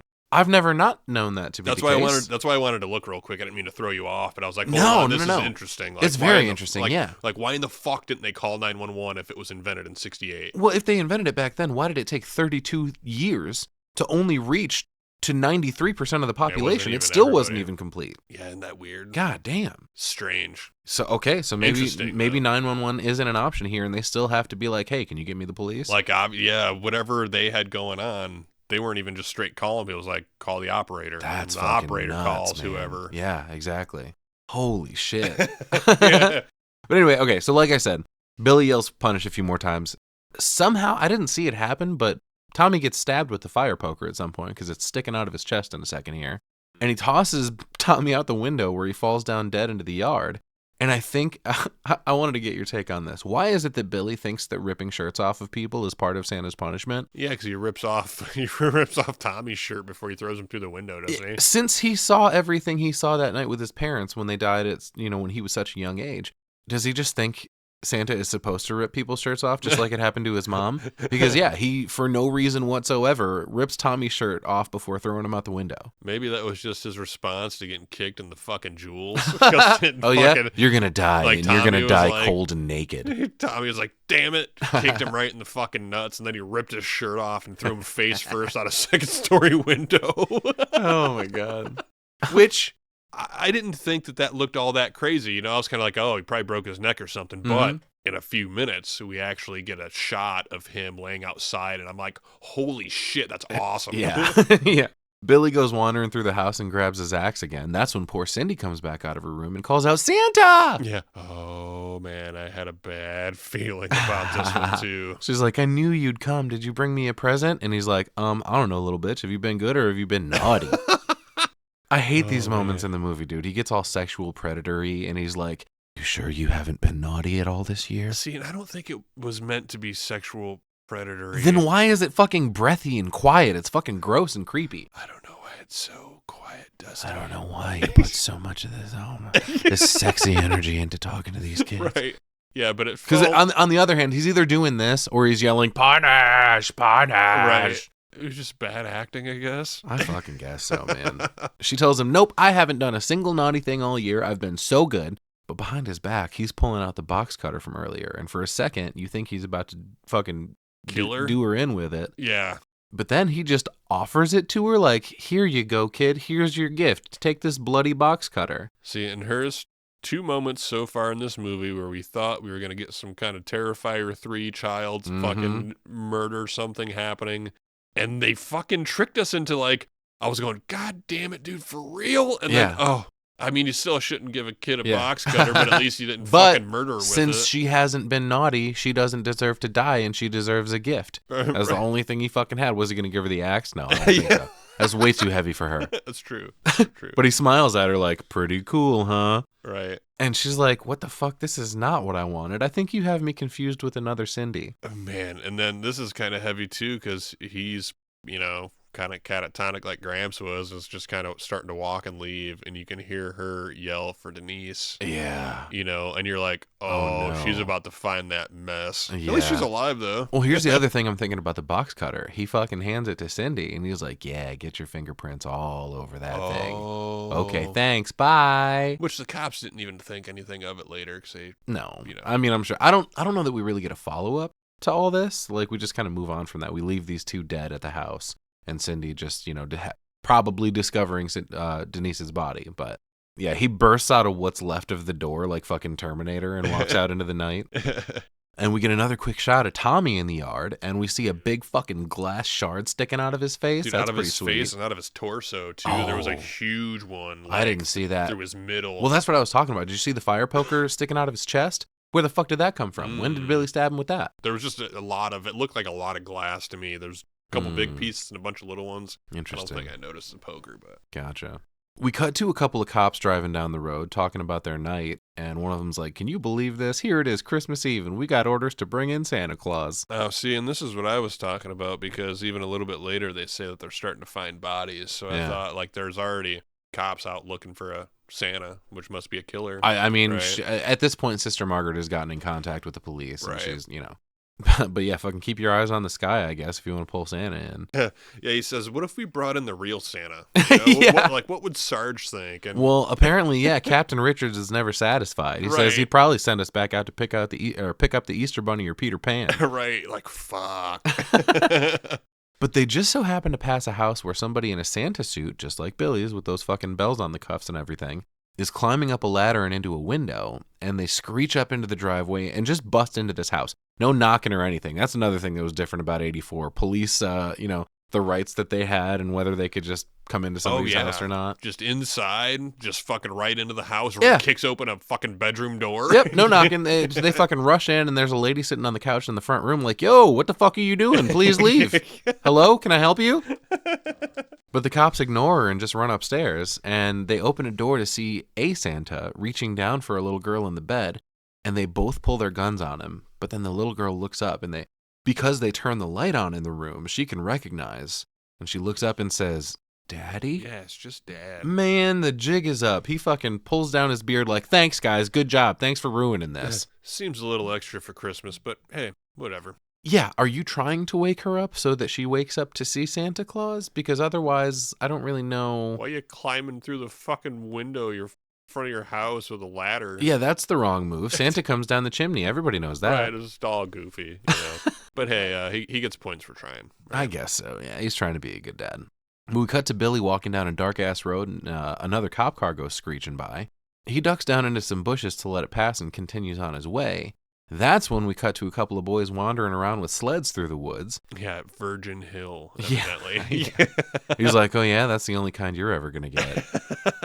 But one of the boys sits down like the sled onto the hill, but hesitates for a minute to go down. He thinks he hears someone else out there somewhere, and I heard jingling too in this moment. But the other kid's like, are you having a religious experience or something? Who the fuck else would be out here at this time of night? Santa's little elves? Right. And the other kid can't shake the feeling that is being watched, but even so, he says, all right, maybe it was just my imagination. And the other kid's like, yeah, now ride your stupid sled. And I love this kid's line here. He's like, my sled ain't stupid. I'll show you, watch. Yeah. Just then, two other teens, slightly older, jump out from behind a bush. Yeah, Bob and Mac. Yeah. He's like, the one kid's like, why don't you guys get the fuck out of the way? We're trying to sled here. And one of them, I'm assuming Bob, walks up and says, all right, here's the deal. We're going to take your sleds now. Oh, man, for real? The other kid's like, oh, great. I want to grow up to be just like you. Ugly and very stupid. Yeah, nice. Sick burn, dude. Yeah. Good one. Gotta give him a break, dude. It's 84. There's no internet. Yeah, I suppose so. You just gotta make up what you got. Very small selection of your mom jokes. Yeah, right. Bob punches this kid in the gut, and the other bully tackles the other one, but Bob makes the first kid take back what he says, and they chase him off. And this other kid sits on the sled, but hesitates just like the first one did for a second. And he's like, what if I hit a tree? But then he goes anyway. Dude, this hill fucking sucks. You ain't hitting a fucking tree. This hill is dog shit. Let's just say it. Right. But he makes it to the bottom, and then it's this other kid, Bob's turn. And when he makes it halfway down, Billy jumps out in front of him yelling, naughty! Dude, I love this. He fucking lops off his head with this axe. And there's a great shot of the sled continuing down the hill in the shadows, and when it comes out of the shadow, it's just Bob's headless body bobbing up and down on top of it. Right. Yeah, so... And then the head comes rolling down after. Right. He peeked like his fucking axe out, essentially. So the weight of him on the sled took his own fucking head off. Yeah. Pop. Loved it, dude. It was fucking creative. It was goofy. It looked bad, but it was fucking fun. Almost as effective as a telephone pole. We cut to the police station where Sister Margaret's passed out on a bench, and Captain Richards comes up to creep on her. He just puts a hand on hers while she sleeps. Yeah. Oh, well. I know you're sexually deprived, sister. Let me help with that. It is Christmas. The wife and I have been having problems, too. But she wakes up and apologizes, asking if there's any news yet. And he's like, yeah, but you ain't gonna like it. Yep, 3 more murders. Yep. So, yeah, I guess they're finding the bodies, huh? Yep, they're having trouble finding Billy. And he's like, he may be nuts, but he's not stupid. Right. She's like, no, he's not. In fact, everything he's been doing tonight has a kind of logic to it once you understand what he's gone through. And Richard's like, all right, well, maybe we can use that to predict his next move, which of course sends Sister Margaret into full panic. Oh no. Yeah, the fucking orphanage in Mother Superior. Cut to the orphanage. Yeah. Of course, Mother Superior is sucking the fucking joy out of the room. She's like, I want those papers folded and stacked, children, not tossed about. Okay, thanks, Miss Trunchbull. Yeah. She also wants every kid to write a nice thank you to Santa, and she asks if they're listening, and no, of course they're not. They're fucking too busy enjoying Christmas. You windbag. Shut the fuck up and let Christmas happen. Let it happen. Jesus Christ. And in Mother Superior's office, this little girl is on the phone, or pretending to be. She's like, got her doll talking to someone. And when she's done, she sets the phone on the desk instead of hanging it up on the receiver. Importantly, leaves it off the hook, walks away. Which cuts us back to the police station where Captain Richards is trying to get through to the orphanage and can't because the line's tied up. Yeah, fuck. Ah, you little asshole. Naughty, punish. Now you all may die. Richards like, all right, fuck this. We got to see what's going on if we can't get through. And we get some more of those like gorgeous shots of like driving through mountain ranges. I love all this. Fucking sign me up. Very Shining-esque. Yeah, when we got here and they started to rush to the orphanage, he put out that call. Yeah, an APB for the Santa Claus killer. Right, and I'm going, oh, that's a terrible idea. They're going to kill the wrong guy. Called it. He tells every available unit to head to the orphanage, and he's like, Billy might be headed there now. He also adds that responding officers are ordered to shoot to kill if necessary. Yeah, holy fuck, bad idea. Sounds a little extreme, buddy. Right. There are children present. Yeah, no shit.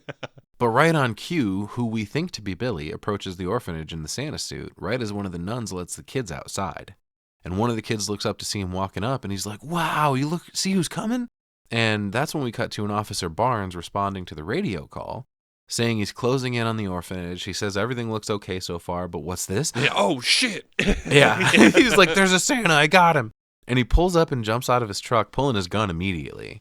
And Santa starts to walk up to a kid who extends his hand toward him, and the cop yells out for him to stop, but he's already too close to the kid, so he opens fire on him, pumping 3 rounds into his back and dropping him, spraying blood all over the kid. Yeah, oh yeah. Was that Ricky, by the way?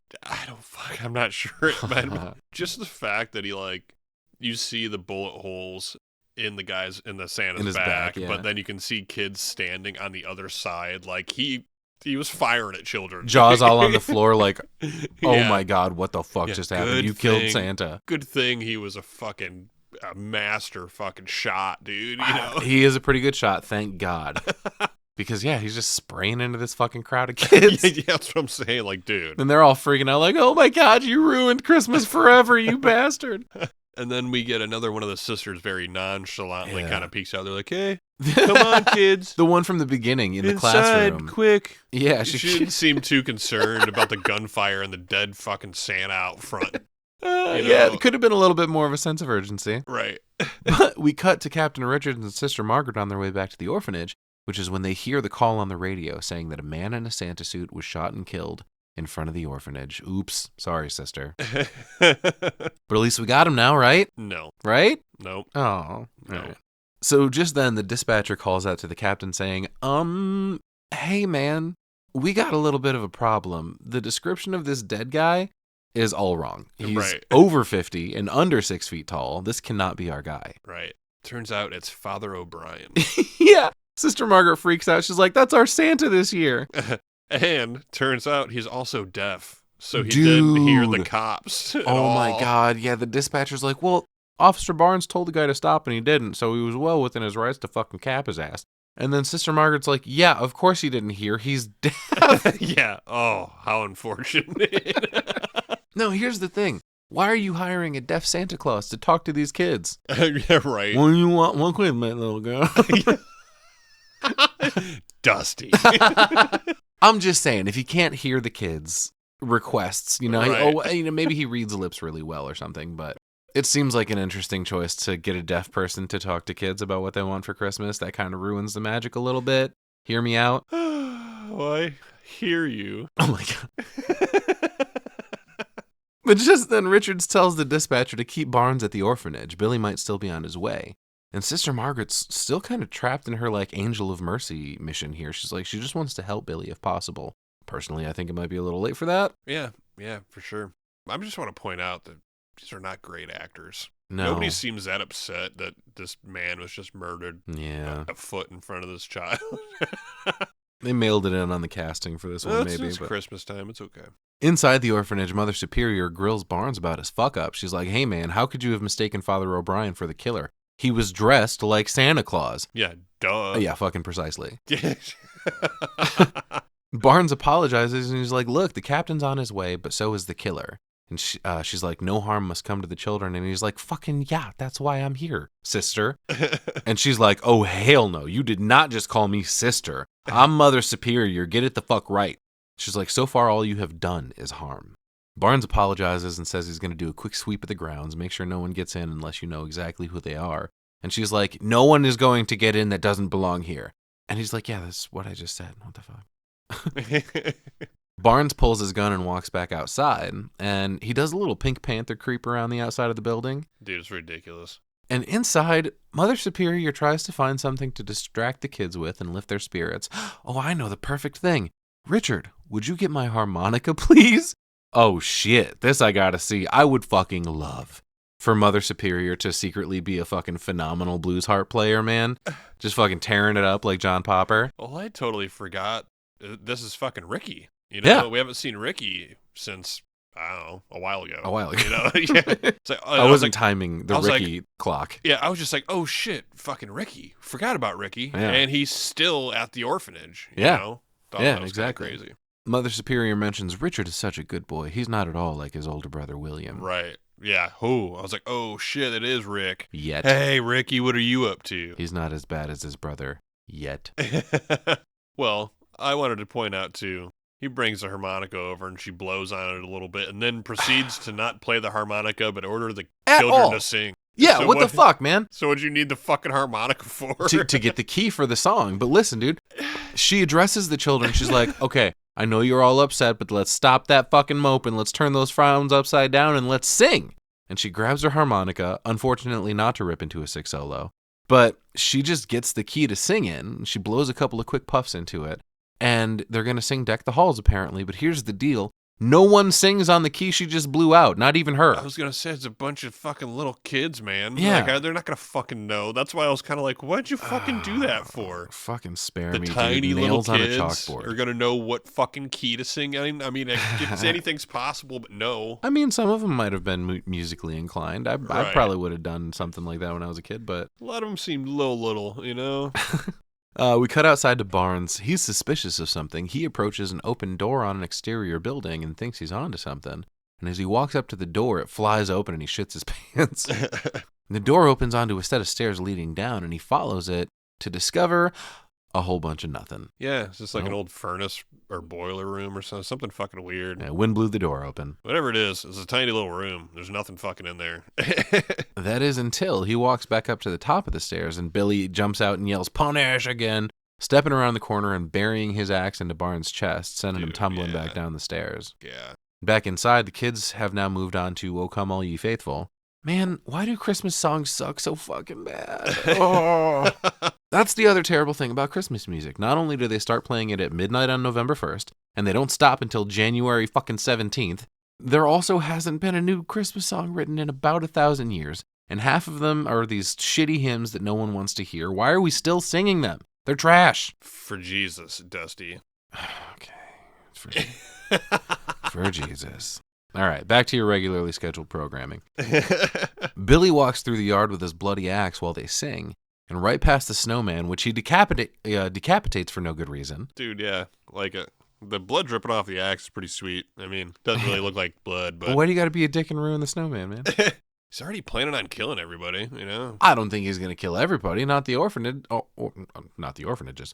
Not the orphans, right? I thought he was going The to kill children? everybody. Oh, man. I mean, Maybe. I mean, probably the naughty ones for sure. right. Oh, yeah, that's true. Were He's they all probably going to naughty? start severing body parts to give to the good kids as gifts. Box cutters. Okay, Susan, you get Jeff's body. Billy walks up to the door and grabs the attention of a kid named Andrew, who for sure wants to let Santa in. Oh, yeah, dude. Piece of cake. And Mother Superior says, okay, we're going to switch to Jingle Bells now. So if you'll... Andrew, where do you think you're going? Andrew, sit the fuck down. But it's too late. Mother Superior's like, hey, man, we need altos. Where are you going? Come back down. Where are you? Like, oh, my God. What are you talking Altoids. about, you crazy bitch? Altoids? Is that what you just said? Altoids. Oh, man. Andrew doesn't give a shit. He walks over and opens the door right up. A couple of the other kids start to run over all excited, but Mother Superior's like, hey, stay away from him. But the little girl turns around and she's like, but it's Santa. Right. And this little girl, Chrissy, says, hi, Santa. And Mother Superior finally convinces both kids to come back to her right before dropping a crazy bomb on all of them. Yeah, dude. There There is- is no yeah. Santa Claus. Exactly. Right. What the fuck? They already lost their parents. Now you got to take that away from them, too? You really are a cold-hearted bitch. Yeah. But she repeats this a couple of times. That's when Billy starts repeating, naughty, naughty. And he raises his axe to bring down on Mother Superior. But just then, we hear a few muffled shots ringing out. Turns out Captain Richards and Sister Margaret got there just in time to bring old Billy down. Right in front of his brother, by the way. More shots in the back. More murder in front of the children. More Yeah. children not reacting. There wasn't a goddamn scream No. when this happened. No. Nobody was shocked These kids would be losing. This is now the second Santa Claus they've seen murdered in front of them. within the last like 5 minutes. Yeah. And nobody's reacting. No. There's also a real dumb shot of Richards standing here, smoking gun in his hand, and like he's in a shooter stance, but he's like weeble wobbling all over for some reason. This poor old fuck. Time to retire after today, I think. So fucking Billy falls over here. Right. And old Sister Margie holds him up as he's dying. Dude, You I know. fucking love, as he falls to the ground, he like grabs onto Mother Superior's wheelchair on the way down and gives her a little ride. Yeah. But yeah, it's finally over. Billy, in front of all these kids and in Sister Margaret's arms, which is the only one that truly cared about him, you know. Billy looks over at the table, or I'm sorry, he looks over at the kids telling him, "You're safe now. Santa Claus is gone." And he does this terrible melodramatic death drop. It's Right. way oversold. That was terrible. That's so bad. But we pan over to the axe on the floor, and it turns out it's laying right at Ricky's feet, who then looks at Mother Superior and says, "Naughty." Dude, he's got a stink face, too. He's all pissed. Boom. Roll Yeah, credits. Right. We get some more of those terrible songs from earlier playing over them. But that wraps up our first Christmas adventure of the month, dude. What'd you think? Dude, I enjoyed it. I Yeah? mean, it was bad, but it was good bad. Yeah? Got a couple naked scenes. You got some decent kills, some creative kills. Right. You know, I like the antlers. That's very good. The antlers was cool. I know I've seen that later on. Like, this is 84, so I haven't seen it before 84. I feel like I've seen it in the 2000s somewhere. Maybe. The fucking kill with the Christmas lights. Mm-hmm. Festive, Right. right? I mean, there was a couple parts I didn't like. Punish. That was fucking stupid. Dude, over and over and fucking over again. Some of Billy I liked. I kind of liked his blank stare while he was killing people. That was cool, man. I thought he was a good killer. This was a first watch for me, and I enjoyed it, actually. You know?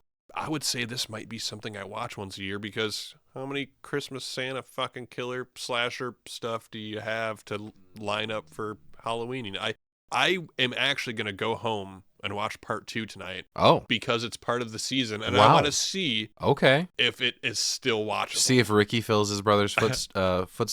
I want to see if fully it's enough? watchable. I'm thinking after this, it's probably not. You know what I mean? Dude, but I could be wrong. This one was barely watchable. Come on. Are you kidding me?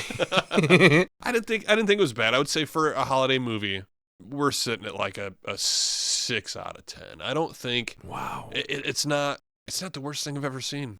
It's got the cheese. It's got enough cheese That's for good. me. You love the cheese. Cheese, Fucking titties, pile that blood. cheese. Cheese titties. You know, Interesting. questionable humor with the kids almost dying. Yeah. It's funny. Yeah. It's uncomfortable. Yeah. What do you think? All the things that check every one of your boxes. That's what I'm saying. We're right. This is like definitely B horror. you Oh know. God, this is right up my. This is C, dude. This is up my alley. It was good. But what do you think about it? Well, first of all, we've got critics were mostly split down the middle, except for the very famous ones we'll talk about in a second. But Rotten Tomatoes has 53% on this. Not bad for Rotten Tomatoes, dude. I suppose so. This was released by TriStar on November 9th, 1984, and was pulled from the theaters a week after its release. It got fucking pulled? Due to the controversy of the whole Killer Santa angle, which, like I said, that's funny in 2025. Like, dude, it doesn't come close to the shit we got I don't know today. why I keep saying this. It's not the Santa angle. I think it's the kid death angle. I mean, Santa's involved, but I think it's... Well, were there any kids that were killed? I don't think so. But it was just like murder and children intermingling. That's what I'm saying. So closely, yeah. It doesn't feel like the Santa is Intermingling? offensive as the uncomfortable things with the children Sure. that really make it. But you need Santa for that to Yeah. happen. And there's a sexual angle and everything, too. That's what I'm saying. Yeah. Right. But, yeah, this was pulled a week after it was released. Reviews will tell you that people are kind of split down the middle on this one, but professional critics shit on it pretty hard. Siskel and Ebert actually read the names of the production crew on air, telling them shame on you. Oh, my God. And mentioned that the money made off of this movie was blood money. Get out of here. Leonard Maltin called it a worthless splatter film and a bomb and asked, "What's next? The Easter Bunny is a child molester?" And some people even suggested this movie should be on worst movie of all time lists. I disagree. I can't disagree with No? them. No, I'm not saying I didn't have fun with this, but it's not a well-made movie. Worst of all time? Oh man. There's some dog shit out there, man. We would have to do, like, I would say not including like indie things, like very, very hyper low budget things. Right. Obviously there's gonna be much worse than this. This was Right. at least a mostly polished studio production of a film. Right. But speaking of which, the budget was only $750,000, which in that first week in theaters, it did rack up $2.5 million. So it did gain some popularity and some traction Right. out there when it was doing the circuit. But we do have some sequels. Boy, do we have some sequels. We've got Silent Night, Deadly Night Part 2 in 1987 and Silent Night, Deadly Night 3, Better Watch Out in 1989. Both of those follow Ricky as the killer at this point, taking over for his brother. We've also got Silent Night, Deadly Night 4, Initiation in 1990, Silent Night, Deadly Night 5, The Toy Maker in 1991. There was also a remake going just by the title of Silent Night in 2012. And now, there's also Christmas Bloody Christmas in 2022, which was originally pitched as a remake, but apparently it went too far from the source material and then was developed into its own thing. Wow. But we do have the Silent Night, Deadly Night remake, directed by Mike P. Nelson, releasing on December 12th, releasing in just a few days here. Obviously, that's the reason we're doing this, kind of jumping on that hype train a little bit. For me, oh man, where do I begin? I had fun. It was a fun enough, little Christmas slasher adventure. A decent enough story with the background of Billy's family getting fucking, murdered in such a horrendous way. He was there and carried the trauma with him afterwards. Oh, yeah. Of course he was fucked up. Of course, being in this cold disciplinarian home of his in the orphanage, he's not getting the warmth that he needs to kind of overcome something like that, except from Sister Margaret. But she's stifled by Mother Superior, who is an asshole. Right. So yeah, it kind of naturally progresses into him turning into this serial killer, which I think is a good angle on things. I think all the stuff in the store later when he's grown up is good enough with, our character introductions and stuff. And the way that it plays out, I think, works for the most part. But we've also got god-awful cinematography. Like, looks like somebody's kid standing there with a camera. It's in certain parts, and through no fault of the movie maybe, but the transfer was awful on Prime. And it really took me out of it when I was like, holy fucking shit, what am I watching all of a sudden? Started happening a whole bunch, a little over halfway through. Like you said, the acting in this movie is not phenomenal by any means from anyone. I don't think there's a single person who gives a performance in this movie where I was like, yeah, holy shit, that person. No, I don't think so. Except maybe Kid Billy in the beginning. He's like, yeah, Mom? the gasp. Yeah. How dare you talk about Grandpa that way? Yeah, not too bad. I guess Grandpa wasn't too terrible. Yeah. I think one of the bright spots in this movie was the score, actually. I really do. I always dig the 80 cent score. Everybody knows that. But I think that it was putting in more work than you realize, kind of keeping you in the, the sense of dread and knowing there's impending doom around the corner or whatever. Obviously, plenty of titties, like you mentioned. That's always a plus. Love that. But yeah, there's very uncomfortable moments in the movie as well when he's talking to these kids. And, oh man, certain situations leave you with a kind of a bitter taste in your mouth a little bit. But there were also some decent moments in special effects, like the antlers kill was good. I think overall, considering movie-making quality, as well as story and did I have a good time with it, I'm kind of down the middle. I'm going to give this one 4 out of 10 decapitated snowmen. Hey, there we go. As far as whether I would recommend this movie or not, I guess so. It's fun enough. Like, don't take it too seriously. So it's worth a watch. Yeah, a watch, exactly. I don't know if I'll ever revisit this movie again, but it was good enough. I wasn't fucking miserable taking notes on it. Right. But, if you're into the Christmas season, if you're into slashers, if you're into Christmas slashers, go check it out. If that's the case, you've probably already seen it and probably love it and think I'm an asshole for giving it such a low score. But hey, man, we're just doing what we're doing here, okay? But yeah, that's going to do it for us. We appreciate you hanging out. And yeah, we're well underway in the Christmas season here in Cinebytes Studios. Our next release during Christmas week, I believe that's going to be coming out, is another Christmas movie. So better watch out, everybody. That's coming. Ho, ho, ho. All right. Well, thanks again for hanging out. We had a good time. We hope you did too. And we're going to catch you on the flip side. As always, remember, dreams are fleeting. Only nightmares last forever. Follow your nightmares.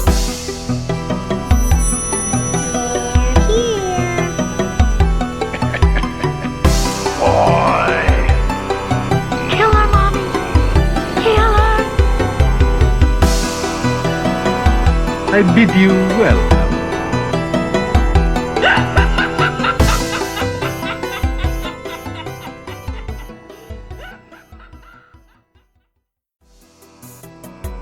Thanks for listening to the Cinebytes podcast. If you like what you heard, follow us on our socials at Cinebytes Pod on Facebook, Instagram, TikTok, and X. Don't forget to like, subscribe, rate, and review. It really goes a long way in helping us reach more listeners. You can stream the Cinebytes on Spotify, Apple Podcasts, Amazon Music, iHeartRadio, and many more popular streaming platforms and YouTube. Questions or comments? Suggestions for future episodes? Contact us at cinebytespod@gmail.com. If you'd like to support the show and help us make it a better product for you, subscribe at cinebytespod.buzzsprout.com. Until next time, keep following those nightmares. fucking remaking this thing? Not fucking really.